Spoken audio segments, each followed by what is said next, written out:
Assalamualaikum warahmatullahi wabarakatuh. Yang terhormat kepada Ibu Feni Widianti MPD selaku dosen mata kuliah Kapita Selekta IPA. Di sini saya Indah Widiawati dengan NIM 045 akan menjelaskan materi mengenai perubahan fisika dan kimia. Di sini saya akan menjelaskan 5 subbab, yaitu yang pertama ada materi, pengertian dari materi, kemudian ada integrasi Al-Quran, kemudian ada perubahan materi, perubahan zat, dan juga miskonsepsi dari materi ini. Yang pertama, saya akan menjelaskan mengenai materi. Materi merupakan sesuatu yang memiliki massa dan dapat menempati sebuah ruangan. Sifat dari materi ini ada dua, yaitu ada sifat ekstensif dan juga sifat intensif. Di mana sifat ekstensif itu bergantung pada jumlah dan ukuran zat. Kemudian untuk sifat intensif itu tidak bergantung pada jumlah dan ukuran zatnya. Nah, untuk sifat intensif itu dibagi menjadi dua, yaitu ada sifat fisika dan juga sifat kimia. Di mana sifat kimia itu merupakan sifat yang ciri khas suatu zat itu dapat diketahui tanpa mengubah zat penyusunnya. Sedangkan sifat kimia itu dengan terbentuknya zat baru atau mengubah zat penyusunnya. Kemudian selanjutnya di sini ada ciri-ciri sifat fisika. Ciri-ciri sifat fisika di sini ada 5. Yang pertama yaitu ada wujud zat. Wujud zat itu ada 3, yaitu ada padat, cair, dan juga gas. Di mana zat padat itu jarak antar partikelnya itu sangat rapat. Kemudian untuk zat cair itu lebih renggang, dan untuk zat gas jarak antar partikelnya itu sangat renggang. Kemudian ada yang kedua ada warna, yaitu warna itu merupakan sifat fisik yang dapat diamati secara langsung. Misalnya itu pada susu itu berwarna putih, kemudian untuk karbon itu berwarna hitam. Kemudian untuk kelarutan itu merupakan kelarutan suatu zat dalam suatu pelarut tertentu. Misalnya garam itu dapat larut dalam air, kemudian untuk biji kopi itu tidak dapat larut dalam air. Selanjutnya itu ada daya hantar listrik. Daya hantar listrik ini dapat diamati dari gejala yang ditimbulkan. Misalnya tembaga yang dihubungkan dengan sumber tegangan itu akan mengakibatkan lampunya menyala. Seperti itu. Kemudian yang terakhir ada kemagnetan. Kemagnetan ini contohnya pada pemisahan campuran bubuk besi dan juga pasir, yaitu dengan cara penyaringan atau pengayaan. Itu ada ciri-ciri sifat kimia. Ciri-ciri sifat kimia di sini yaitu ada 5. Yang pertama itu ada mudah terbakar. Mudah terbakar ini misalnya contohnya seperti slogan dilarang merokok itu biasanya di tempat slogan itu ada suatu zat atau barang yang mudah terbakar. Kemudian untuk bau busuk dan asam. Bau busuk dan asam ini contohnya pada nasi basi nasi yang dibiarkan di tempat terbuka itu akan mengakibatkan bau busuk dan asam. Nah, kemudian yang selanjutnya ada berkarat. Berkarat itu merupakan reaksi antara oksigen dan juga logam, itu akan mengakibatkan perkaratan pada besi. Kemudian yang selanjutnya ada racun. Itu merupakan zat yang biasanya terdapat zat-zat yang beracun.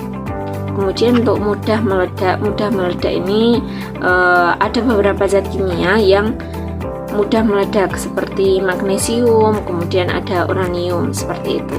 Selanjutnya yaitu ada integrasi Al-Quran dari materi perubahan fisika dan juga kimia yang terdapat pada surah Al-Furqan ayat 2 yang berbunyi A'udzubillahi minasyaitonirrajim. Bismillahirrahmanirrahim.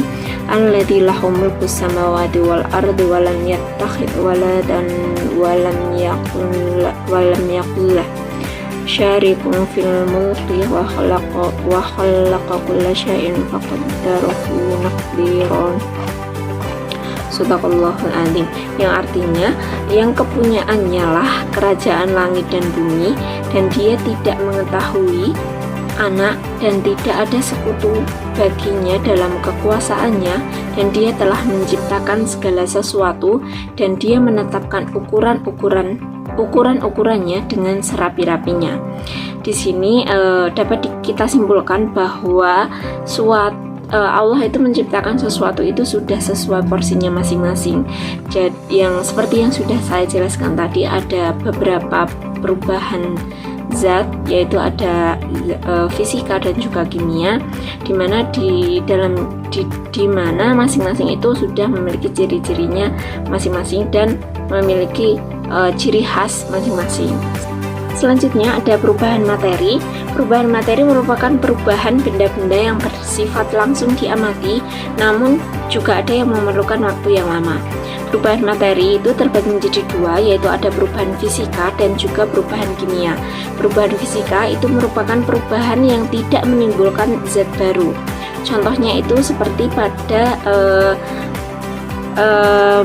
air yang dipanaskan. Jadi pada air yang dipanaskan itu tidak menimbulkan zat baru, dia hanya berubah pada suhunya saja. Kemudian untuk perubahan kimia itu merupakan perubahan yang menimbulkan zat baru. Contohnya itu pada pembakaran kayu, kemudian ada perkaratan pada besi, seperti itu. Selanjutnya itu ada perubahan materi. Perubahan materi di sini ada perubahan dari perubahan fisika dan juga perubahan kimia, di mana pada perubahan fisika itu tidak terbentuk zat baru, sedangkan di perubahan kimia itu terbentuk zat baru. Kemudian untuk perubahan fisika itu komposisi materi tidak berubah.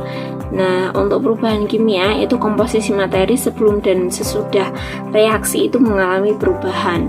Kemudian untuk perubahan fisika itu tidak terjadi perubahan warna, rasa, kemudian juga tidak terbentuk endapan. Sedangkan pada perubahan kimia itu ditandai dengan terbentuknya gas, endapan, perubahan suhu, kemudian warna, bau, dan juga rasa. Nah, untuk contoh dari perubahan fisika ini yaitu pada beras menjadi tepung, kemudian kayu menjadi kursi, itu tidak menimbulkan zat baru, akan tetapi cuma merubah bentuknya saja. Kemudian untuk perubahan kimia itu pada pembakaran kayu dan juga besi yang berkarat. Perubahan zat itu merupakan semua jenis benda yang saling bergabung membentuk semua yang ada di sekitar serta segala sesuatu yang ada di alam semesta. Menurut wujudnya, zat itu digolongkan menjadi tiga, yaitu ada padat, cair, dan juga gas. Kemudian ada beberapa macam zat dan sifatnya. Yang pertama ada zat padat. Zat padat itu bentuk dan volumenya itu padat. Zat padat itu tetap, bentuknya itu akan tetap meskipun tempatnya berubah-ubah. Jadi akan mengikuti tempat yang buat wadahnya. Misalkan dalam gelas itu akan membentuk seperti gelas, kemudian dipindahkan dalam toples itu akan terbentuk seperti toples. Kemudian mempunyai berat itu diukur menggunakan alat ukur berupa neraca. Kemudian sifat lain dari benda padat itu keras dan padat. Keras dan padat itu contohnya seperti kayu. Kemudian benda padat yang lain itu juga memiliki sifat ringan, itu contohnya pada kain. Kemudian untuk sifat lentur itu pada kasur busa, dan sifat yang lain yaitu ada lunak dan juga lembek itu pada kue. Kemudian pada zat cair ini memiliki tekanan dan menekan ke segala arah. Jadi zat cair itu akan ke segala arah, jadi fleksibel gitu. Terus kemudian permukaan air yang tenang selalu datar. Kemudian bentuknya berubah-ubah mengikuti bentuk wadahnya, tapi isi dan volumenya tetap. Jadi volume dan isinya tetap, tapi bentuknya itu berubah-ubah mengikuti wadah yang digunakan untuk menempatkannya. Kemudian mengalir dari tempat yang tinggi ke tempat yang rendah. Selanjutnya yaitu ada zat gas. Zat gas ini yang pertama ada menempati ruang dan mengisi seluruh ruang yang tersedia. Jadi zat gas itu akan mengisi seluruh ruang yang tersedia di sana. Kemudian memiliki tekanan dan memiliki berat.